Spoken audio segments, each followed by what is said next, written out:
सतगुरु रविदास जी महाराज जैसा देश चाहते थे तो आवाज उसी बुलंद आवाज में लगनी चाहिए कि देश के कोने कोने में ये पता लग जाए कि गुरु रविदास जी के अनुयायी देश के नहीं दुनिया के कोने कोने में रहते हैं और वो केवल समानता चाहते हैं, बराबरी चाहते हैं। बोलो सतगुरु रविदास जी महाराज की, बोलो सतगुरु रविदास जी महाराज की। सम्मानित बुजुर्गों, नौजवान साथियों और मंच पर उपस्थित आदरणीय हमारे सभी संत और बाहर से आए हुए मेहमानों, मेरी माताओं बहनों, बुजुर्गों, नौजवान साथियों, हमें बड़ी खुशी है कि आज हमारा बहुजन समाज बहुजन संतों और महापुरुषों के रास्ते पर चलकर उनके जन्म दिवस पर, उनकी जयंतियों पर इकट्ठा होने लगा है। तो मैं समझ सकता हूं कि जो हमें बाबा साहब ने जो सपना दिखाया, जो साहब काशीराम जी ने हमें सपना सत्ता और शासन का दिखाया और कहा कि 85% आप लोग हो, जब तक सत्ता और शासन की ओर नहीं बढ़ोगे तुम्हारा उद्धार नहीं होने वाला है।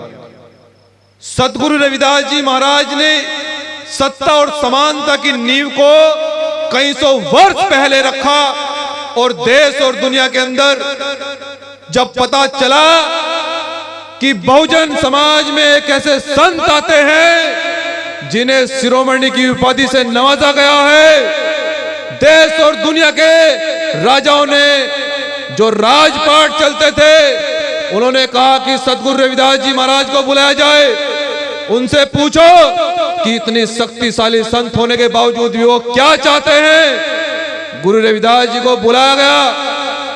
राजाओं ने पूछा कि सतगुरु रविदास जी महाराज आप इतने शक्तिशाली संत हैं, फिर भी साधारण भेष में रहते हैं, आपको तो राजपाट पर बैठ जाना चाहिए, आपके लिए तो बहुत बड़ा महल बनाया जाना चाहिए।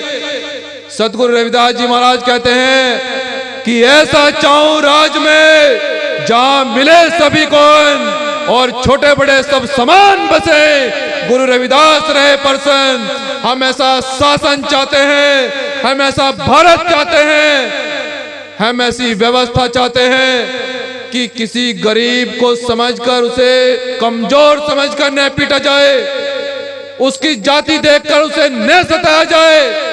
हम ऐसा भारत चाहते हैं, महिलाओं का अपमान न किया जाए, किसी को ऊंच नीच की भावना से न देखा जाए।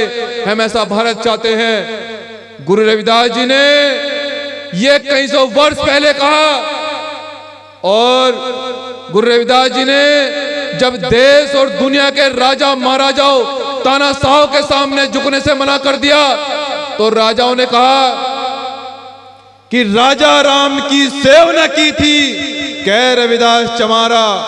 कि गुरु रविदास जी महाराज उन्होंने झुकने से मना कर दिया है, वो केवल संघर्ष करना चाहते हैं, समानता चाहते हैं, बराबरी चाहते हैं, हिस्सेदारी चाहते हैं। बाबा साहब डॉक्टर अंबेडकर, छत्रपति साहू जी महाराज, नारायण गुरु, संत गाडगे जी, उसके बाद में इन सभी संतों ने आपके लिए संघर्ष किया।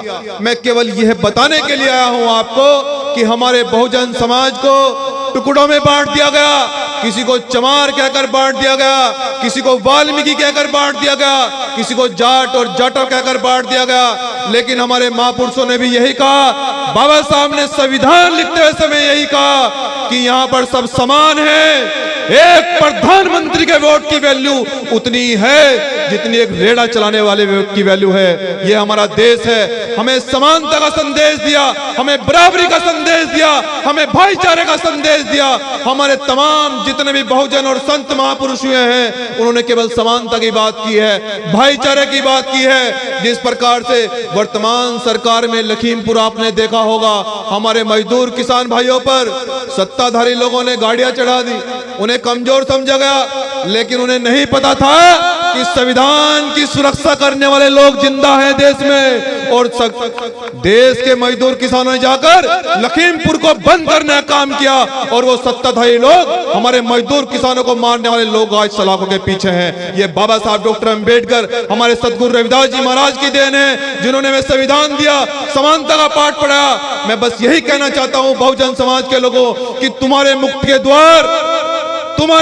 द्वार इन बहुजन संतों महापुरुषों के दरबारों में है। अगर तुम्हारी बात को अगर किसी ने सुना होता, संविधान से पहले क्यों नहीं सुना? हमारी बहनों का अपमान किया जाता था, बुजुर्गों का अपमान किया जाता था, जमीनें छीन ली जाती थी, गोलियां चलती थी।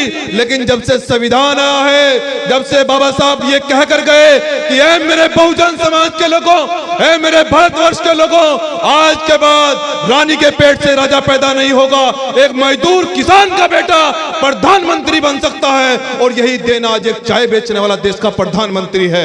हमारे किसान आदरणीय चौधरी चरण सिंह जी देश के प्रधानमंत्री रहे हैं। ये हमारे भारत के देश के संविधान की देन है। और मैं अपने संतों का आशीर्वाद लेते हुए मैं ये संकल्प लेता हूं, आदरणीय बाबू उत्तर सिंह राव जी का आशीर्वाद लेते हुए कि भीम आर्मी आपके लिए समानता और आपके अधिकारों के लिए जिस प्रकार से संघर्ष कर रही है, हम आगे भी इसी प्रकार से आपके लिए बेहद ईमानदारी, बेहद संघर्ष से, मुसीबतों को झेलकर हमें किसी भी कठिनाई से गुजरना पड़े, आपके अधिकारों के लिए लड़ाई लड़ी जाएगी। देश के मजदूर किसानों के लिए जब तक लहू का एक कतरा शरीर में है, देश के मजदूरों और किसानों के काम आएगा, आपके अधिकारों के काम आएगा। बस ये कहना चाहता हूं मेरी माताओं बहनों, मैं फिर से आपसे यही आग्रह कर रहा हूं कि आपके मुक्ति के द्वार इन बहुजन संतों महापुरुषों के दरबार में है। मेरे भाइयों, आपके मुक्ति के द्वार उन पुस्तकालयों में है जो हमें बाबा साहब ने रास्ता दिखाया। और ये कहना चाहता हूं कि भीम आर्मी के माध्यम से कि ये चांद, ये सितारे मेरे साथ में रहे, जब तक आपका हाथ बहुजन समाज के लोगों भीम आर्मी के हाथ में रहे और साख से टूटकर गिर जाए, वो पत्ते नहीं हैं। जिन लोगों ने हमारी कौम को हमें कमजोर समझा, हमें उन्हें बता देना कि अब हम अपने बहुजन और संतों महापुरुषों के रास्ते पर चल पड़े हैं कि औकात में रहे। जय भीम, जय गुरु रविदास।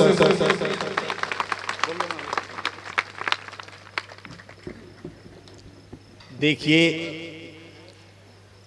आपने अपने अधिकारों के लिए जो ये लड़ाई लड़ रहे हैं वो सुना। बाबा साहेब ने उस लड़ाई को शुरू किया, संविधान पे लाके उसमें उसको इंगित कर दिया।